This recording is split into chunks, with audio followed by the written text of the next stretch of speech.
Mesdames et messieurs, bonjour, soyez les bienvenus pour cette nouvelle édition de notre journal de 15 heures au sommaire de l'actualité.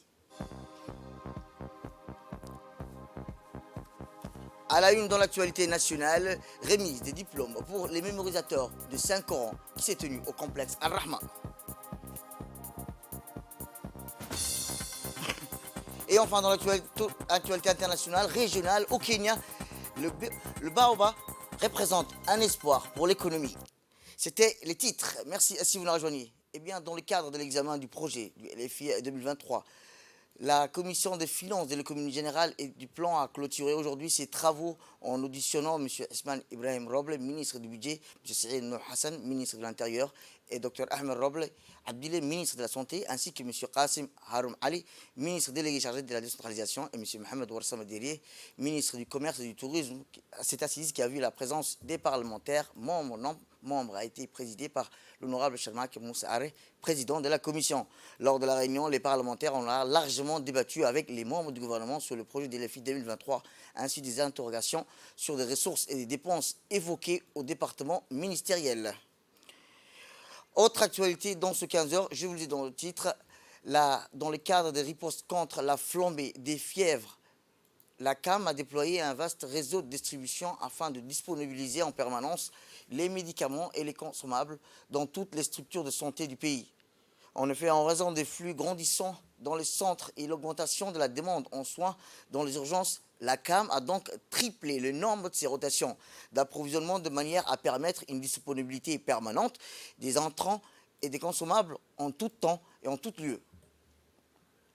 Faisant suite aux instructions du ministre de la Santé, ces nouvelles dispositions de riposte de première ligne vont permettre à satisfaire cette demande en hausse en vue de dérober et résorber plutôt rapidement la montée en flèche des cas de fièvre grâce à une prise en charge thérapeutique adaptée et efficace, tout comme la disponibilité de tous les intrants médicaments consommables médicaux qui demeurent une condition essentielle pour garantir une prestation de soins de qualité contre les fièvres saisonnières dans tous les centres de soins de santé du pays.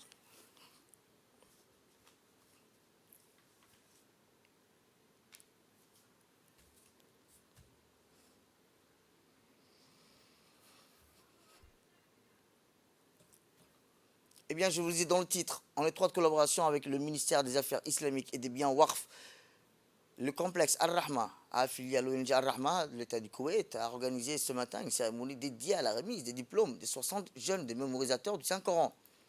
La cérémonie d'honneur, la distribution des certificats de cette promotion qui est la 4e du genre a eu lieu dans le complexe en présence du directeur régional de l'ONG Al-Rahma, Abdul Qani Al-Quraishi, le directeur du complexe éducatif, Dr Abdullah Fatouh, le directeur des affaires islamiques, Ismail Hassan Roble, ainsi que des directeurs du département des relations multilatérales du ministère des Affaires étrangères, de l'ambassadeur Djel Idriss Omar et du directeur de l'école saoudienne, Salah Al-Qamdi.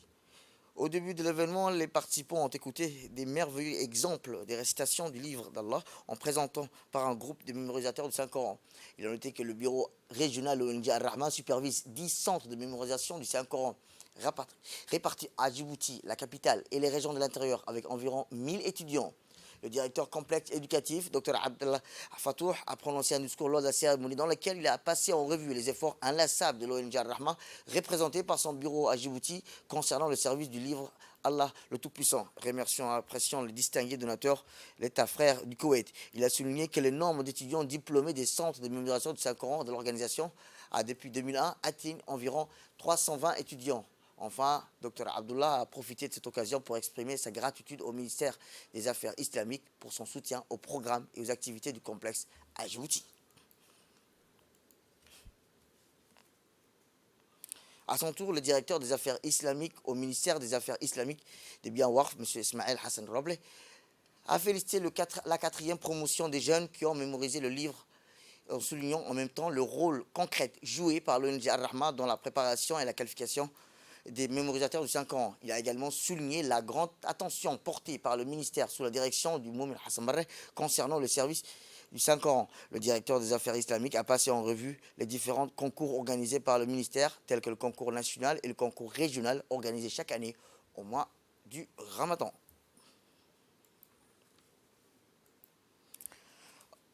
Autre actualité dans ces 15 heures, c'est toujours dans la continuité d'exposition de vente des produits artisanaux du pays sur le parking de ce supermarché de Casino organisé par le ministère du Commerce et du Tourisme. C'est ainsi que l'initiative d'organiser l'exposition de vente des produits artisanaux rentre dans le cadre de la promotion de l'artisanat à Djibouti. Elle vise principalement le développement de la chaîne des valeurs artisanales. Et à ce fin que les associations des artisans du pays puissent réaliser des bénéfices intéressants au profit et en profitant de la clientèle de cette grande surface très fréquentée non seulement par des Djiboutiens, mais aussi par des ressortissants civils et militaires étrangers installés dans notre pays. Rappelons qu'une vingtaine d'artisans invités à cette occasion ont étalé sous des tentes mises en place pour cette occasion par la direction de la Casino et leur production artisanale. On pouvait voir sur le stand des bijoux, des porte-clés, des perles, des vanneries, des sandales en peau, des chèvres, ainsi que des décorations maison. Les exposants n'ont rien laissé au hasard à la diversité de leurs produits, reflétant non seulement leur savoir-faire, mais aussi la diversité de l'artisanat djiboutien.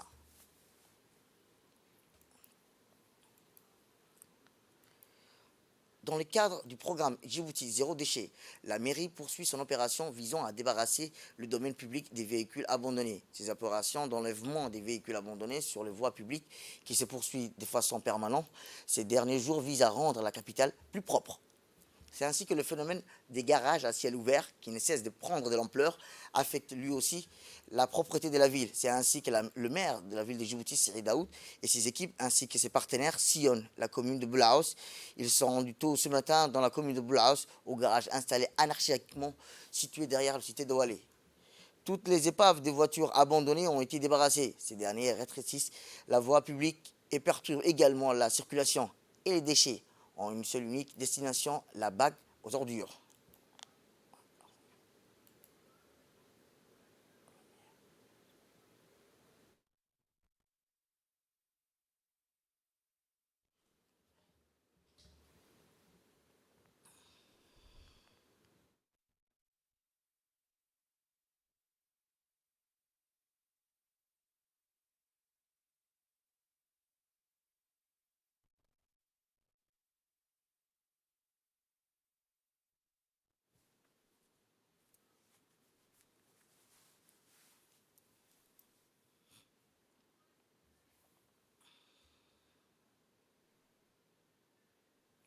Eh bien, comme je vous le disais, le maire de la ville veut faire de son projet Djibouti Zéro Déchet une réalité pérenne. Nous sommes à la troisième journée exécutive non-stop que nous sommes en train de se mobiliser. La mairie, les communes, les présidents des communes de Boulaous, c'est là où il y a la plus grande épave dans la capitale, et la commune de Belbela. À cette occasion, je voudrais informer le conseil des quartiers de nous informer auprès des présidents de communes à toutes les personnes qui ont fui avec leurs épaves et qui les ont cachées dans les artères de quartier à l'intérieur. Je crois que nous n'allons pas arrêter, nous allons nettoyer et nous allons atteindre notre objectif zéro déchet. Le projet zéro déchet qui a été validé par tous les élus, que la population djiboutienne a donné leur confiance, que nous allons travailler tout au long de notre mandat pendant les 5 ans que le peuple djiboutien nous a élus. Je lance aussi un autre appel. Toutes les personnes qui font du commerce et qui occupent le domaine public, que c'est fini, on ne va plus tolérer, je ne veux plus voir des vendeurs de fruits sauvages. Il faut que chaque personne qui veut exercer un commerce loue un endroit. Ils ont qu'à légaliser, demander l'autorisation, on va bien les encadrer, on va bien leur donner de l'espace. Il faut que l'embellissement de la ville de Djibouti soit une réalité. Je crois que c'est dans cet esprit-là d'équipe que nous pouvons arriver à notre objectif. Je remercie les citoyens djiboutiens qui nous ont facilité. Je remercie encore les institutions républicaines, l'armée nationale, la gendarmerie, la police,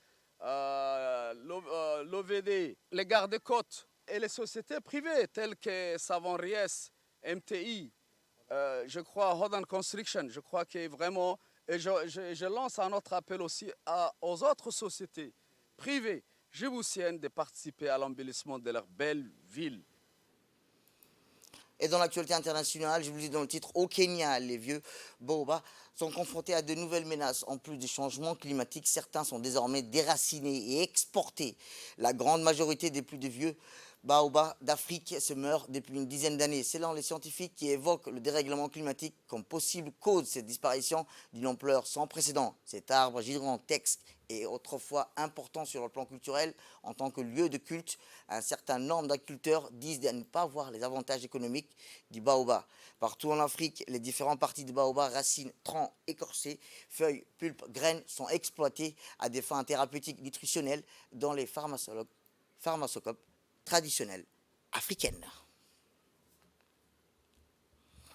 C'est la fin de cette édition. Merci à vous de nous avoir suivis. Restez avec nous pour la suite de nos programmes télévisés.